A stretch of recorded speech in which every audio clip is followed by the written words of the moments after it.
Thank you for joining us and welcome to today's webinar sponsored by OnApproach. My name is Mark Ports and I will be your moderator today. I'm the marketing specialist at OnApproach, which is a QSO dedicated to credit union success through a collaborative analytics ecosystem and empowering credit unions to take full control and ownership of their data. Since launching our M360 Enterprise Data Warehouse solution, we've made it our mission to provide credit unions with the means to transform their data into actionable insights that benefit members. Our topic today is increasing deposits. Now is the right time. Our presenters today are Dave McNabb, CEO, Mary Durango, CMO, and Boris Massip, COO of FlowTracker Analytics. This webinar will expose key customer behavior analytics required to measure new, lost, and money that has moved across products and branches within the financial institution across time, location, and member segment. A critical tool for setting and realizing a successful growth strategy. There will be a Q&A at the end of the presentation. Please feel free to ask questions through the chat or questions function during the session, and I will read these during the Q&A at the end. Mary, I will now turn the presentation over to you. Thank you. Thank you, Mark. I'm Mary, and I'm a partner at FlowTracker Analytics. As the webinar notice stated, now is the right time to grow deposits, and we'll talk about why. Credit unions will use various strategies in setting their growth goals. Some may be setting growth strategies by looking at competitor vulnerabilities, while others will look internally at promotions that will make up the winning proposal with one goal in mind: to get your foot in the door to new accounts or grow current accounts. Easier said than done. We at FlowTracker Analytics are going to share how following the flow of funds within your organization will give you actionable insights for growth. I know you're all anxious to hear about it.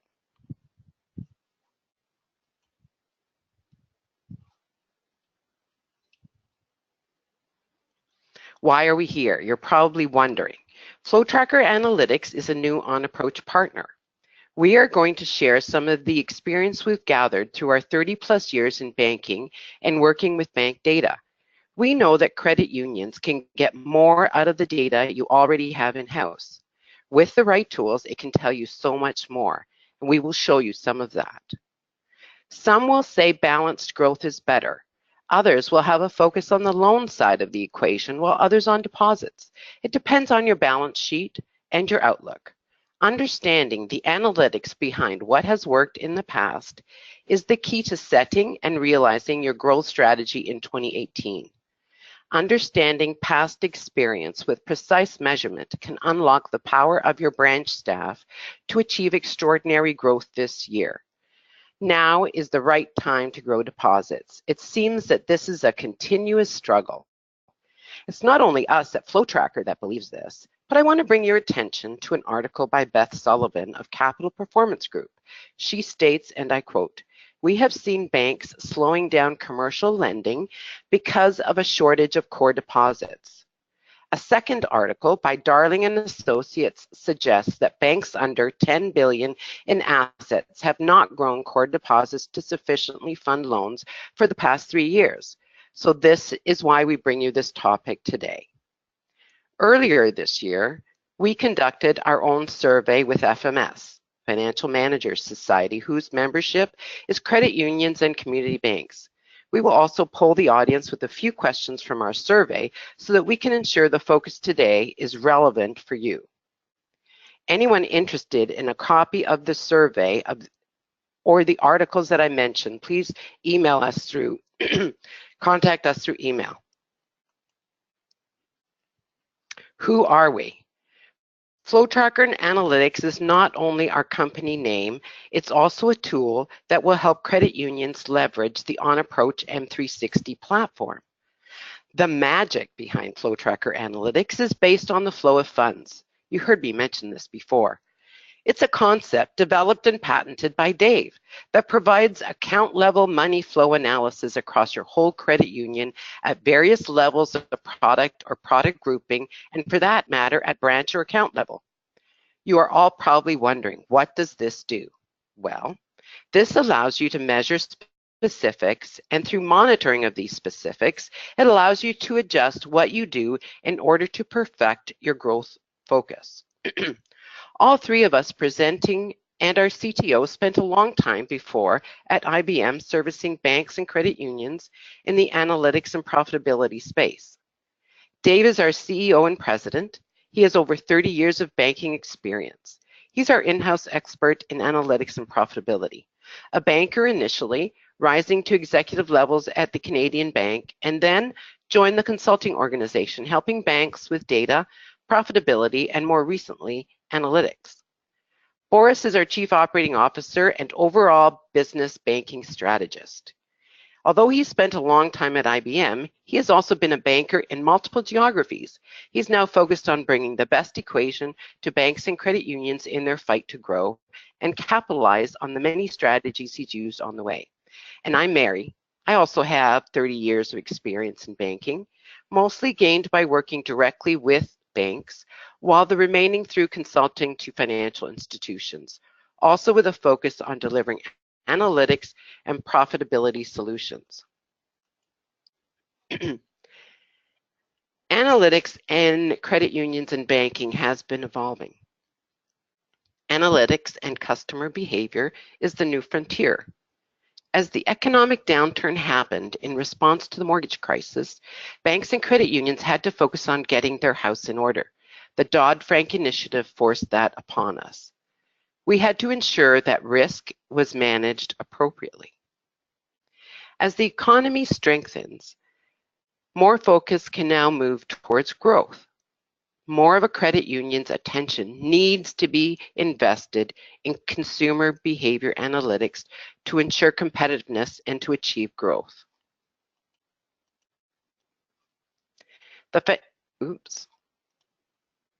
Sorry about that, folks.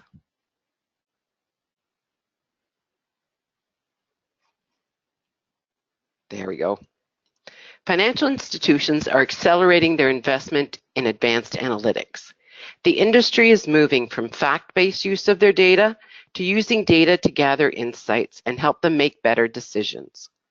All financial institutions are accelerating their investment in analytics, but the cost of analytics are traditionally high, and there have been many failed attempts. The combined OnApproach FlowTracker solution can help bring it within reach without the risk of failed projects and huge costs typically associated with analytics.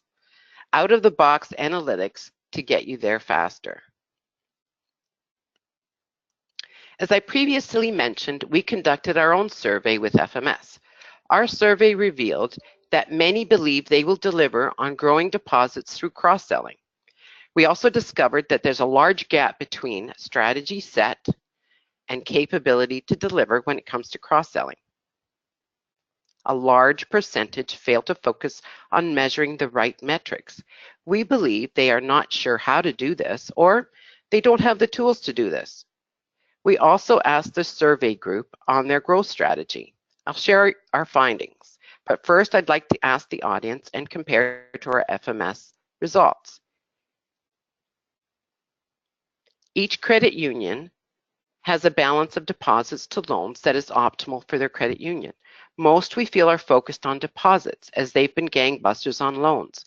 Let's find out the strategy of the folks in attendance because we want to be relevant in our conversation today.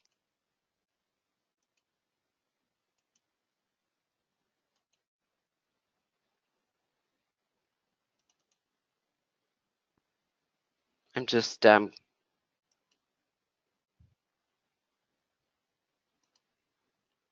what is your growth strategy for 2018? Deposit growth, loan growth, balance growth. If you could please vote.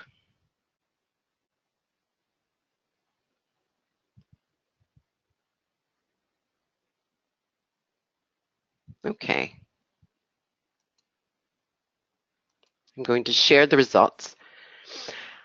So deposit growth 41%, loan growth 9%, balanced growth 40%. Let's reveal our FMS survey. I think they're pretty much in line. We had deposit balance growth was the forerunner in this one compared to deposit growth being forerunner in the audience today. Okay, our next question. How do you plan to achieve your growth goals over the next 2 years? Increase revenue by cross-selling, reduce costs, increase revenue by digital channels, increase revenue by opening new branches, reduce risk.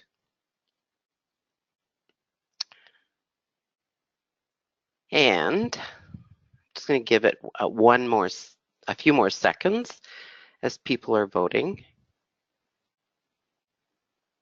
Okay, I'll share the results.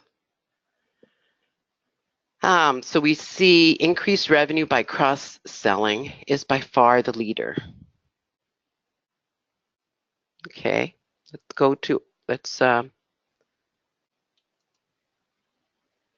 oh, and it matches with our survey with FMS.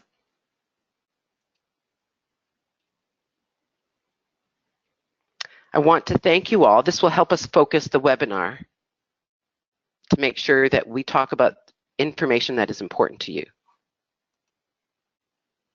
Now, Dave, let's start off with marketing, campaigns, and member behavior. What should marketers be doing differently to drive deposit growth? Thanks, Mary. I'm Dave McNabb. I'm the CEO of FlowTracker Analytics and delighted to be with you here today. It's helpful that you pointed out to us that we have a heavy deposit focus in this group, which is not a surprise given the title of the seminar. At the same time, it's also really important that we're talking about cross sales, because cross sales is what's going to get you there. So I'm going to talk a little bit about marketing and how we can use analytics to drive marketing, better results in marketing on a continuous improvement basis. Just going to go right here to marketing challenges. This is a 2017 survey by the Financial Brand, which is a pretty authoritative research shop. They highlighted the top 20 actually major challenges, minor challenges, not a challenge kind of classification of things that the marketing department in financial institutions, so this is banks and credit unions, needed to focus on in 2017, and it won't have changed that much in the last 9 months. So the top items are disclosed here. First one, budget constraints. Not enough money to fund the programs that are needed in a growing economy. The second one, measuring performance, improving results. Return on investment, or more appropriately, return on marketing investment in this case, which I believe is tied directly to the budget constraints issue. If you can prove your results, you should be able to command the funds that are necessary in order to promote your marketing budget and successfully convince your peers that funding is well spent. Another one that we're going to talk to a little bit today is about the limited and insufficient data analytics tools and capabilities. Things have changed in the marketplace, and the introduction of cloud, the introduction of new business intelligence tools and new analytic techniques such as we provide will steer you towards the ability to use very nominal amounts of data to achieve extraordinary insights into your customer behavior. So moving from there, I want to start with a use case. Focus here is enabling focused marketing for better results. So our persona here is Anne, and she is having challenges with the budget, explaining to her peers why they need the investment in marketing programs.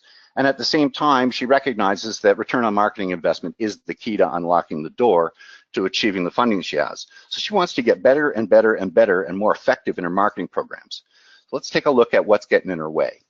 The first thing is that marketing data, especially in digital channels, and we noticed that the digital channel growth is an important factor for, I think it was nearly half of the people on the line right now. Anyway, marketing data not tied to actual portfolio outcomes. So me as a finance guy, my history, I would have said, show me the dollars that are going to show up in my balance sheet. I want to see the deposit growth in hard dollars and changes from period to period. The challenge with the digital channels is that they do not directly link to the dollars flowing into the organization. We have conversions, visits, account opens, time on page, all kinds of statistics, but they're not the end game. The dollars are. The truth of the matter is that balance growth is easily measured in terms of just looking at saying, oh, our CD balances went from X millions of dollars last month to X plus 10%.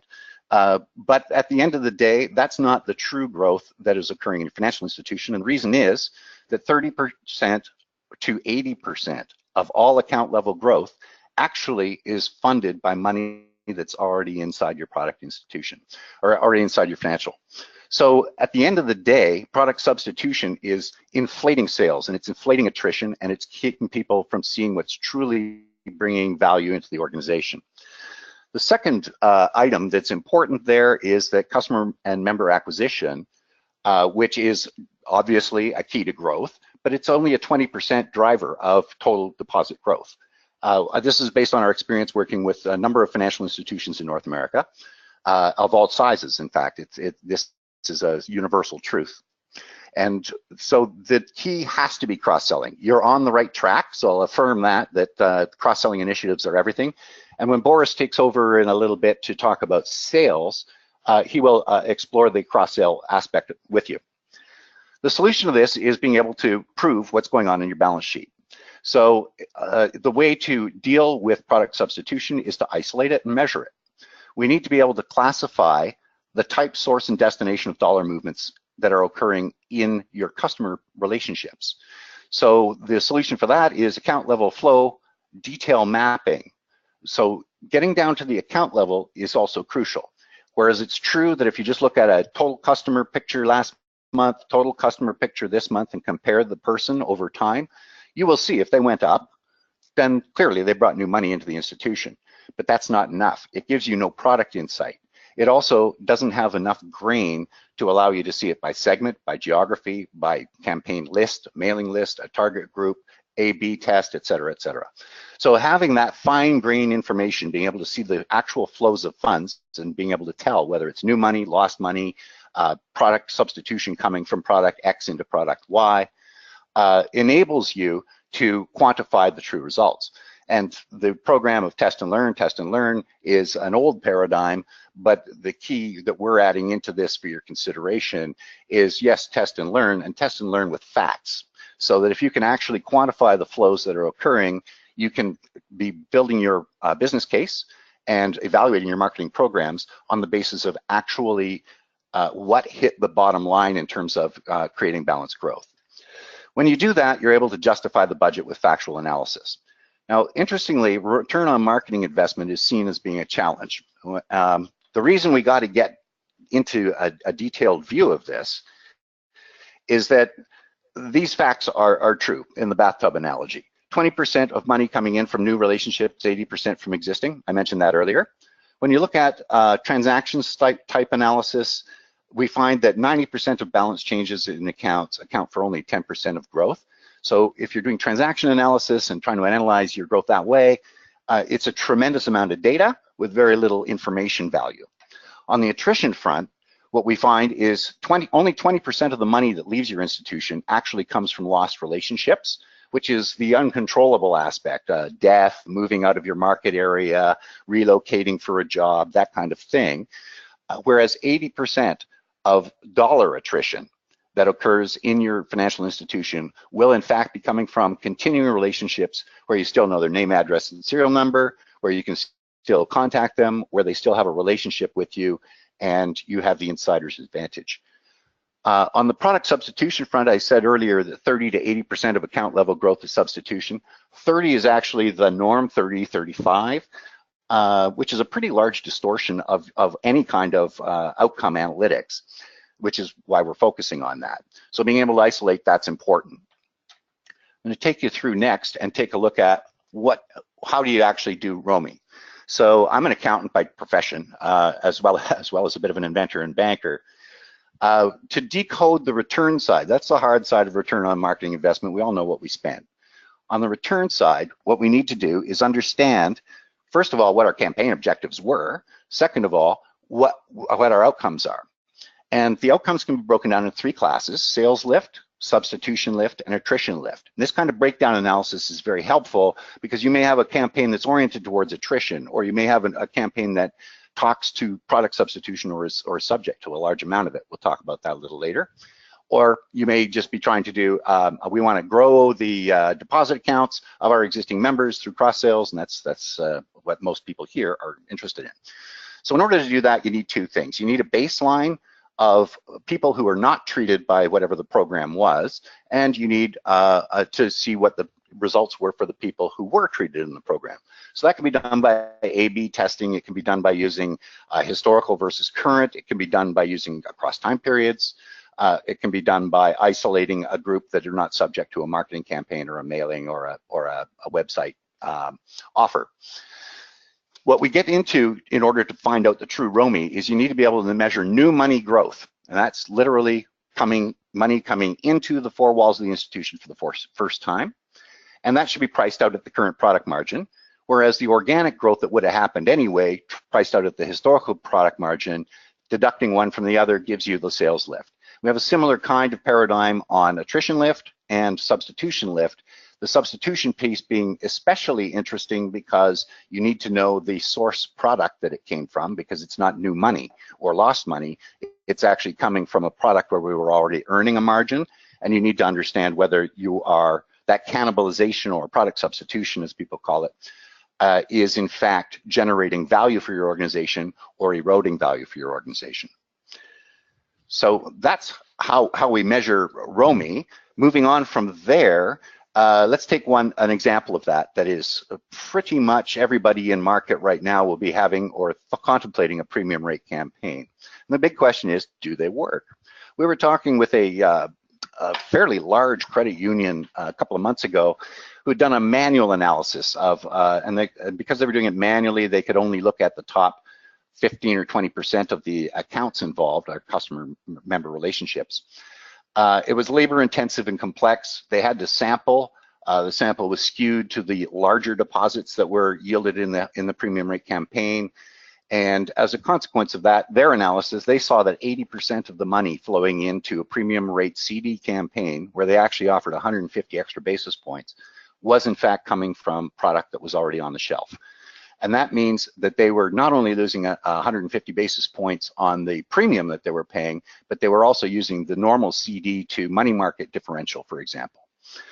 The problem that they had in terms of measuring this stuff is that there's a multi-step accounting problem and a many-to-many analysis problem. That might sound like Greek to many of you, but what it basically means is that the way customers actually behave is that they move their money, not $100 into a checking, into a saving, into a money market, into a CD. What they'll do is move these pieces over time, aggregate them together, and move them at a later time.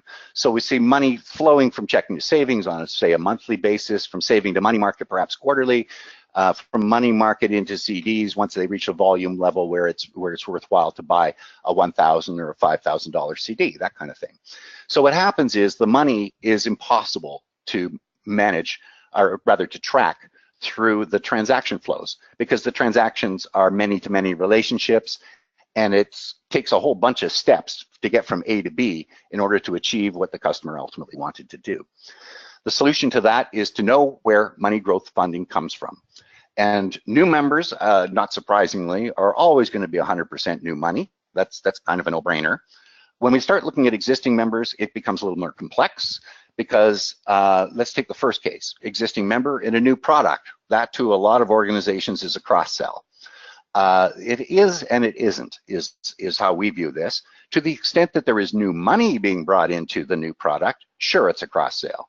But product substitution going into a new product doesn't count, or at least should count differently. And being able to see those two things separated out is very, very important to understanding how effective you're actually being.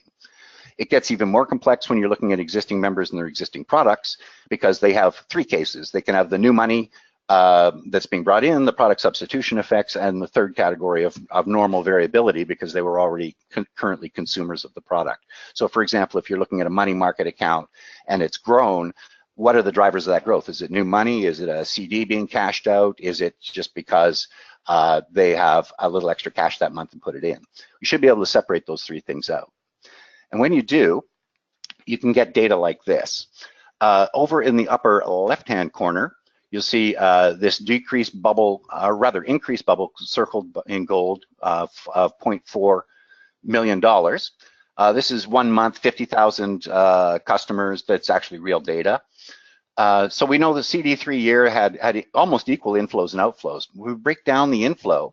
we see that $353,000 was made up of $55,000 of actual new money, $100,000 of CD rollovers, $57,000 that came from other products, and $92,000 that came from a long product group away. So a product switch, for example, the $57,000, that would be switching from like a 1 year to a 3 year. In fact, you can see what it is there. It's 3 year to 3 year stuff. And when we go to the line switch, the $92,000, we can actually break it down and see where it came from. So in the rows is the source of money, and the destination of the money is in columns. So here we say 50,000 of it came from high interest savings, 42,000 from savings. Understanding that is absolutely key to understanding the profitability of the programs that you're running, as well as being able to understand member behavior over time. I'll talk a little bit more about that in the next case. And the next case is Phil, and he's a product manager. So what he's really keen on is what he wants to do is what every product manager should want to do. I want to have my medium, my message, my offer in the right place at the right time for the right customer. And the things that are very difficult to do in that space are to understand changes in customer preferences. So are our members favoring, and in a raising interest rate environment, this is especially important. What's the appetite for 3-year money? What's the appetite for 5-year money? Are people switching from 3 to 1? Are they parking money in money market? Knowing what people are doing shapes the conversation you want to have with your customers. And there are 2 things that you want to be aware of. One is what is their product preference at a given point in time. A second one is the pattern of product preference changes, so that some segments of your customer base, for example, will have a clear pattern of how they accumulate wealth over time. Others are the third level of it is to look at the seasonality of campaigns. Now, almost everybody knows that the first quarter is essential for deposit growth because that's tax season and a lot of money's in motion. The key is we want to get past that. I know it's in the first quarter and say I should be pushing which product in which branch at what time to what customer segment, because that's what they bought last year and that's what they buy historically. And with the detail that we're talking about, you can actually go there. So the challenges that we have in the product substitution space and understanding member behavior are the same ones that we encountered earlier. That changing needs, preferences are difficult to detect because the transactions are so muddy. Consumers do change product holdings through a series of transactions. That's the multi-step thing I was talking about earlier. And behavior insight gets lost in the transaction complexity. When money's moving from savings to money market to CD, the core systems just don't tell you that what the person's intent was to move money from savings to CD in the long run. With the kind of analysis we're talking about, you can see the flows, you can see the steps in the flows, and you can understand what the member's behavior was overall. The same thing applies on the lending side, although it is less complex. This is primarily a deposit story, the flow of funds. Our experience is that only about 2 or 3% error is introduced into metrics around lending. So again, we come back to saying, how do we get this detail? Well, it's all about looking at and peeling the onion at a customer/member level. So the analysis has to be customer-centric. It can't be product-centric, it can't be geo-centric. So it's not looking at product growth, it's not looking at branch growth. This is looking at what members did, okay? And again, we know overall with a customer that if they've gone up from time 1 to time 2, that's new money had to come in. And similarly, if they went down, it has to be lost money. But what's missing from that equation, at the customer level, we get the right answer, but we don't have any insight into product, into branch, and into what's happening at the account level. So again, being able to solve that problem and get the analysis down to the account level lets you roll up the information in all those dimensions. Just going to show you here a bit of an eye chart. I hope you all got big screens. The fragmentation caused by the transaction analysis approaches and the way we account for in core systems, the way we account for people's money is displayed here. The first chart at the top is an example of, this is just one member in one period of time, okay? What we're able to do there is roughly in the middle of the page, you have the opening balance, and you see over at the far right, you've got the closing balance. Those pieces of information, the opening balance and the closing balance, are literally all the data you need in order to figure out what's going on. However, you also need to have the kind of analytics that we provide. And what happens when we do this kind of analysis is we're able to identify account switches, which is changes within a product, if you will. So I've moved money from one account to another account. I'm able to identify deposit loan transfers, which is, in this case, someone taking proceeds from a home equity line and putting it into a money market account.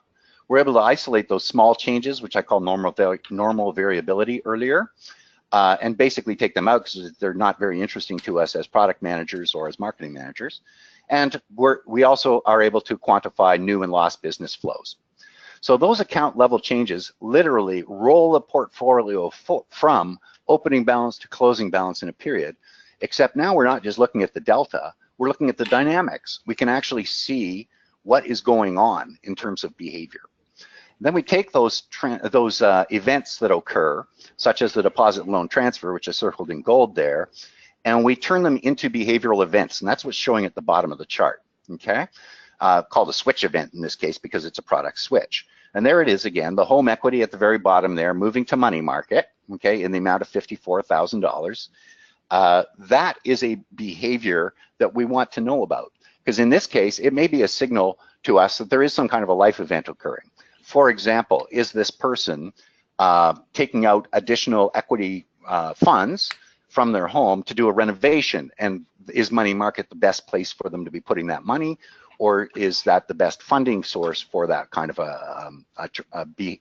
to support their business needs, right? So at the end of the day, what we're able to do is lay down all these switch events too, which are fundamentally customer-centric. They fundamentally describe the behavior of the individual.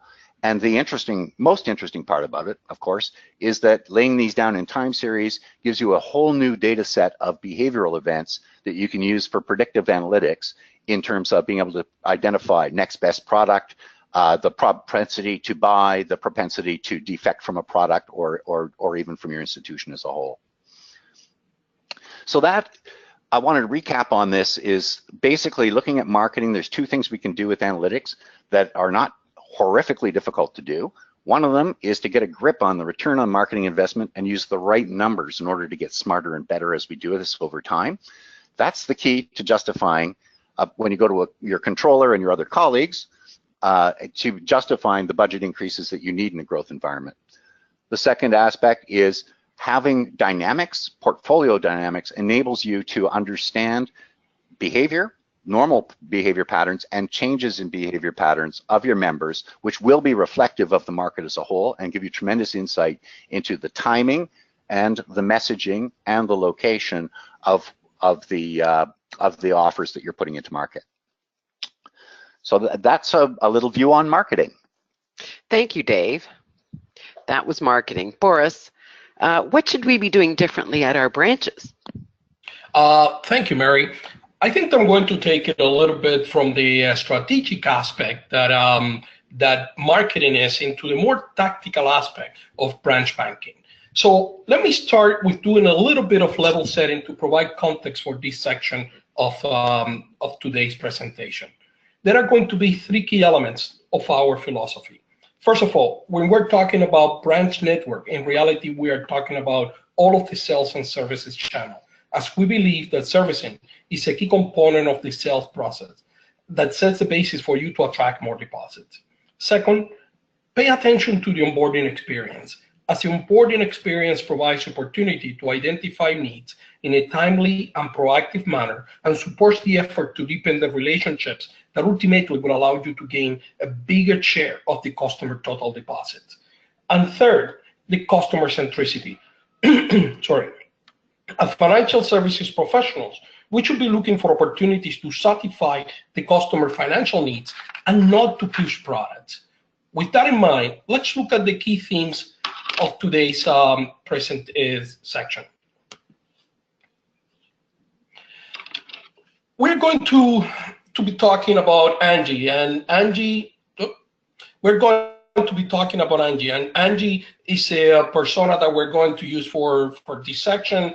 I believe that a lot of folks know Angie. She's responsible for retail banking at a credit union, which has roughly $500 million in assets.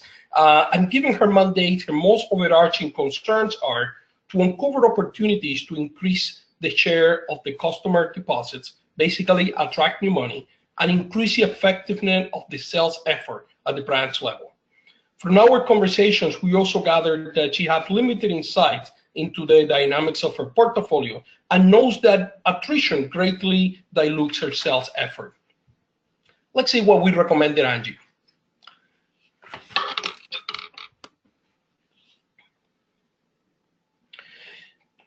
The first thing that we recommended Angie was that she sort of starts looking into the existing portfolio when she's prospecting for new customers, and to refine the information her credit unions provide to branches to have meaningful conversations with their customer. As they quoted earlier, research indicates that the probability of selling to an existing customer is 60 to 70% versus 5 to 20% for new prospects. However, the prevalence of alternative delivery channels creates a situation where the branch staff do not have as much direct contact with who many times are the most valuable customer.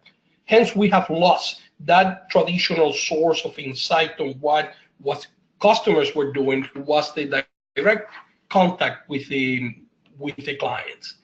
In that situation, how do you know what customers are buying at the moment? What is the current behavior of customers within a specific segment?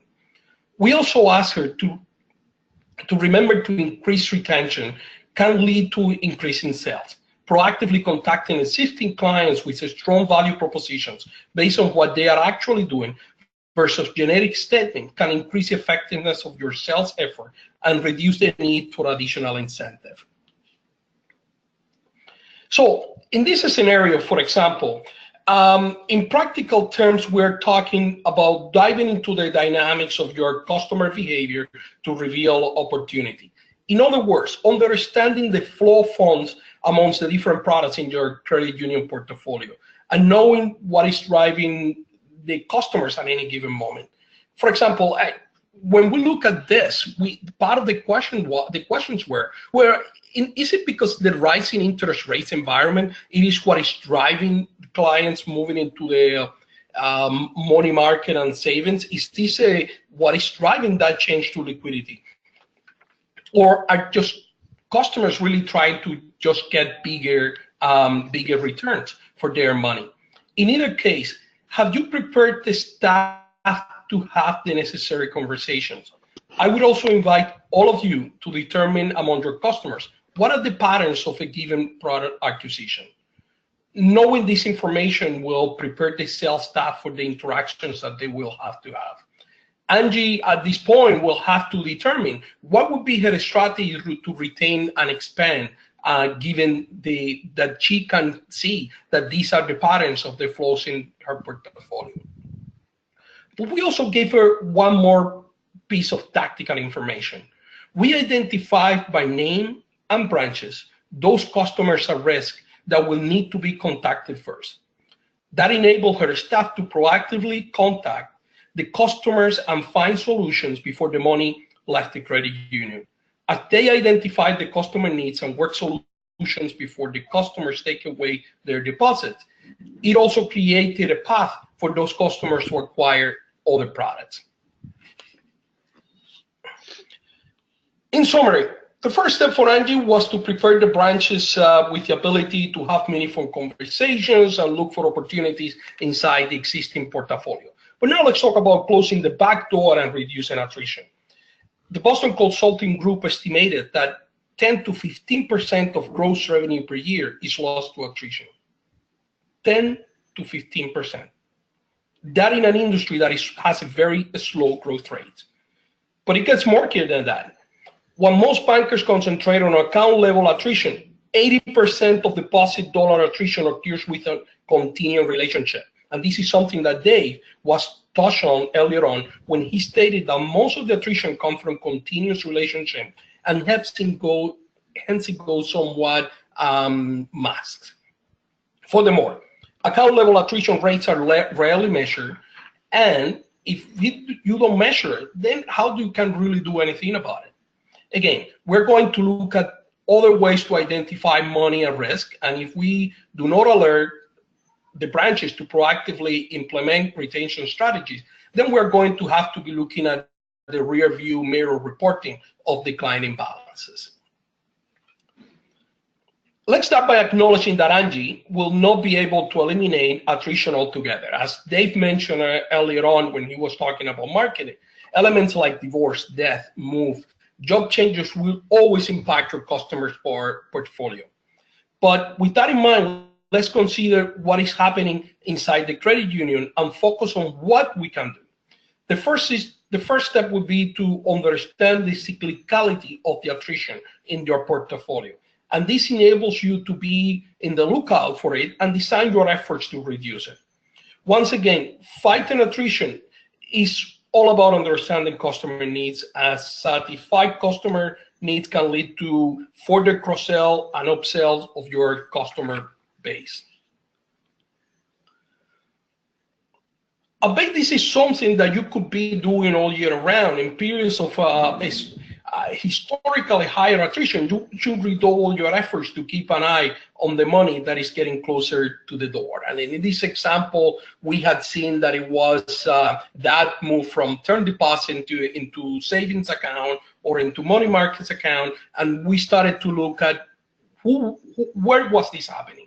In this example, for example, we dug deeper into the money migrating from the term deposit to the high interest savings account in order to alert the branches of the patterns identified and enable them to contact specific customers to discuss the appropriate solutions. So we had Angie explore ways to increase the selling, cross-selling, and reducing attrition through having further clarity on what her credit union customers are looking for at any given time.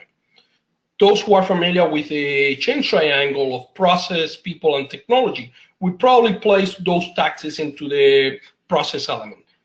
But let's look at the elements of people. In here, we will discuss the importance of SMART goals. That is a specific, measurable, attainable, realistic, and time-specific. In a recent article from McKinsey & Co., it reads, and I quote, "Banks, financial institutions, that is, must ensure that targets are both timely and achievable. They must also avoid painting with the too broad strokes. Targets must be tailored to a micro geography level." With that in mind, let's deconstruct what this means to the credit unions like Angie. One key aspect of monitoring the effectiveness of the selling and cross-selling effort was measuring what represents new money, as most of the analysis of their sales have failed to focus on new money. In fact, we know that in general for the industry, 30% of deposit balance growth at the account level is substitution. Yet, on the research we co-sponsored with a financial management society, respondents indicated that only 13% can measure incremental dollars and 22% measure units. Those who are more advanced among you will also be looking at upsell and cross-sell of the portfolio in order to improve the customer lifetime value. And of course, when we talk about upsells, we talk about increasing the value of a product or service. And when we cross-sell, we are satisfying other financial needs of the customer by selling additional products to said customer. This deepens the relationship of the customer has with the institution and improves the long-time value of the customer. Hence, cross-selling is key. And at the beginning of today's presentation in the survey, you validated that you share this understanding. For example, we will see that to attract deposit, Angie will need to focus on customers with checking accounts servicing the loan portfolio that do not have savings with a credit union. We will also reward and recognize upsold customers that increase the value of their holding. And rewards do not need to be monetary. Let's state that. A call from the branch manager to offer the phone number and ask the customer to stay in touch if he or she has any questions may suffice. Credit unions are also usually very active in their community, and branch managers have the opportunity to talk about the credit unions' activities in the community and hence how their activities benefit the customer. But let's look in practical terms and the reporting made available to have the conversation about the branch performance. And the top left graphic, we demonstrate how the product substitution is working in the portfolio and illustrate how much new money or how little new money is really coming into the organization. And just like Angie, most sales leaders should be trying to master these statistics when they claim to be paying the sales people for performance. At the bottom of the page, we illustrated the stats Angie would use to monitor the performance of the branches. And for example, we see that the branch network have been very good at increasingly attracting new customers and even increasing the credit union liabilities, but not always great in there. For the most part, the average number of deposits per product is only 2. And more concerning was that the trend had been negative for a while. So we brought to Angie's attention that there was a problem with the effectiveness of the sales channel satisfying multiple customer needs. The proof was in the underlying data, which revealed that a significant number of new customers acquired in the last few months were single product customers. There were 2 elements at play in here. First of all, for those customers that were acquired by the branch network, this represented a prime quotient opportunity for the sales staff. But it also represents the opportunity to create targeted campaigns to gain the opportunity to satisfy other financial needs and try to further consolidate the banking relationship with this list of customers. After all, we have been discussing that it is 60 to 70% more likely that you will be successful selling to an existing customer. From here, we are also going to be talking about how to maintain the motivation of the sales staff. I believe that it was Richard Branson who said that a happy customer requires to have happy staff. So we turned the attention to one key component of the sales performance measurement, and that was setting goals. But we suggest that goals that are realistically and reflects the natural market of the branch and emphasize the A in SMART. They are attainable. I'm going to repeat basically the quote from McKinsey when they say that banks, financial institutions, must ensure that targets are both timely and achievable, that they must also avoid painting with too broad a brush. Targets should be tailored to a micro geography level. Furthermore, if you're saying that you're paying for performance, it is critical that you understand basically the importance of product substitution, who is bringing new money, how are the goals being achieved. We are asking you to actively measure the impact of product substitution on the results by the branches. In the reference again to that survey co-sponsored in Q4 2017 with FMS, most of the industry indicated that yes, that we all pay for performance, but if your staff is moving money amongst the customer accounts to meet targets or cannibalizing the portfolio of another branch, are you really paying for performance or for behavior that helps the credit union grow? Furthermore, given the experience that some large banks had with this, we continuously ask clients to think about how are they monitoring the behavior that their reward system triggers among the staff. The first step for us was to work with Angie on the issue of goals that were set arbitrarily at times failed to motivate staff to achieve more. The most advanced among you are probably somewhat moving in this direction, and I mean a 15% yearly growth goal does not need to become an equally distributed goal based on head office requirements. When goals are accurately based on the branch historical results and can get staff buy-in, goals are a very powerful tool. For Angie, we worked the historical performance of each of the branches to assign targets that were relevant to the natural markets of each branch. For example, the target of 20% deposit growth ended as 11% growth target at a branch that due to a national market is much more efficient at generating loans. But it was 37% at other branches for the fact that it would do much better based on past performance and natural market. We also created awareness of the impact of product substitution and understanding how the goals were previously achieved.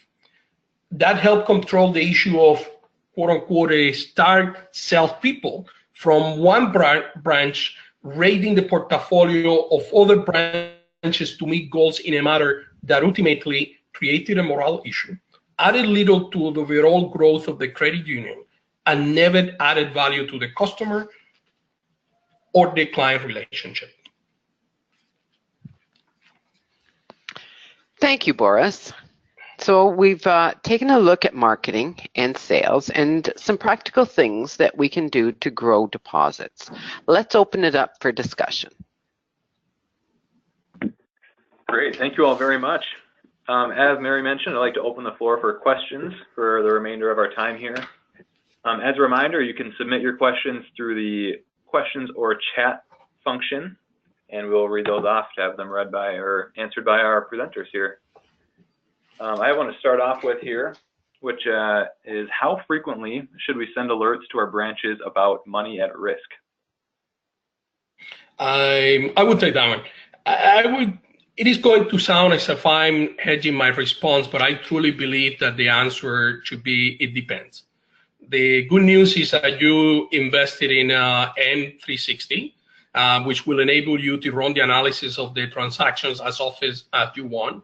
But I would say that starting with a bi-weekly or monthly is probably about the right frequency. Most institutions today do not even have a complete command of the retention baseline. So bi-weekly or monthly reporting will allow you to test how much you can move the needle in this regard.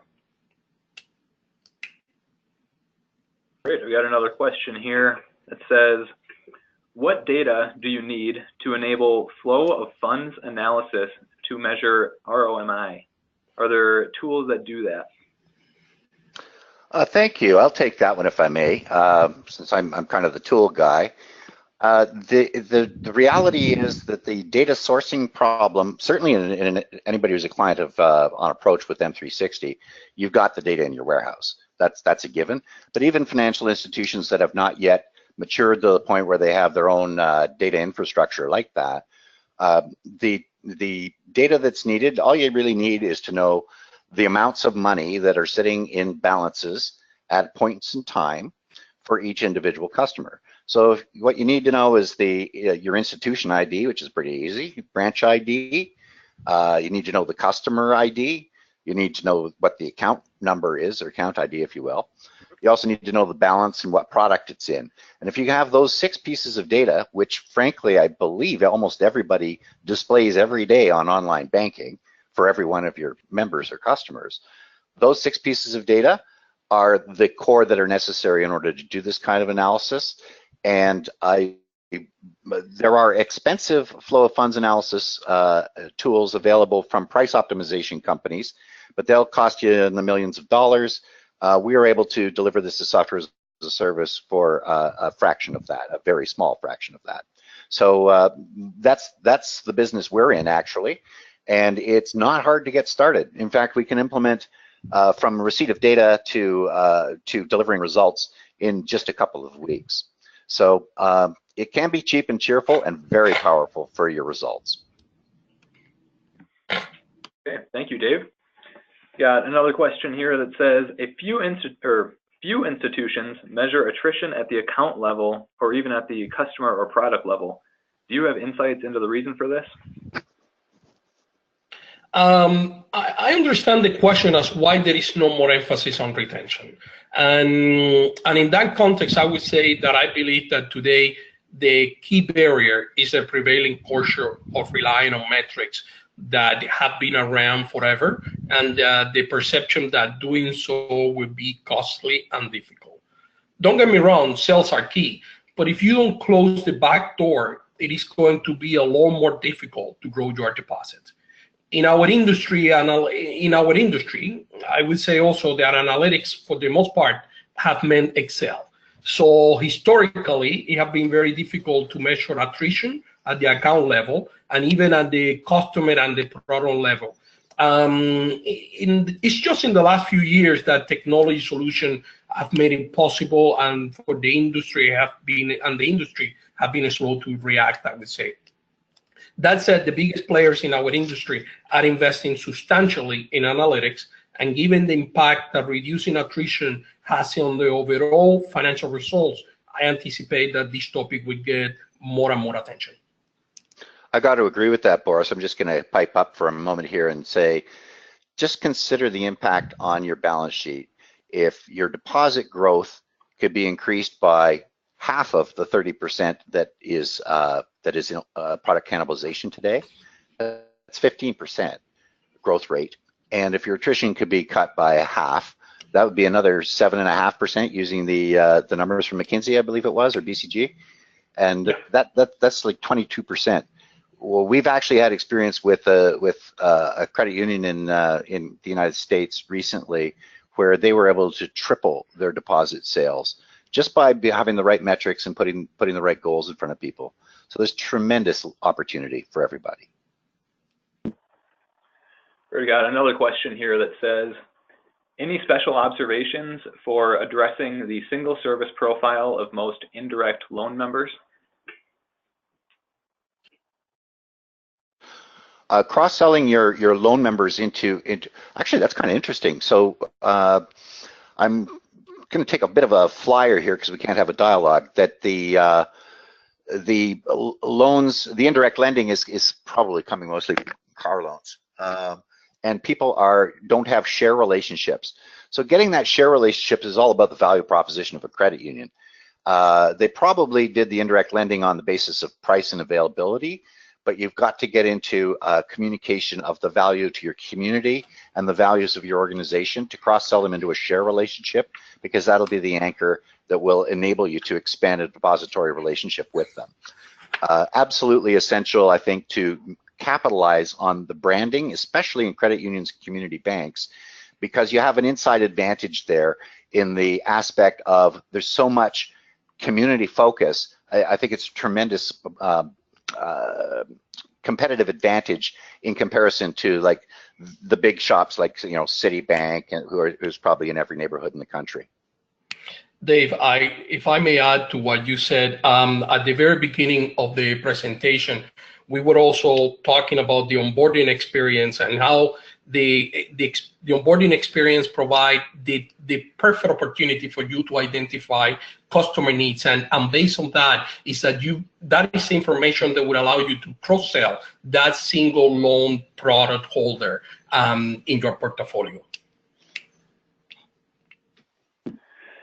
Great, well, thank you. And thank you to all of our presenters today. We're coming up on time, so we will close it for now. And if you have any more questions, please feel free to reach out to the contact information. It's currently available on your screen if you'd like to copy that down. I hope you enjoyed today's webinar. A follow-up email will be sent to field any further questions, and there'll be a link to pertinent information, including a copy of the recording of today's webinar and a copy of the slide deck. Again, thank you for your participation in today's presentation. Goodbye.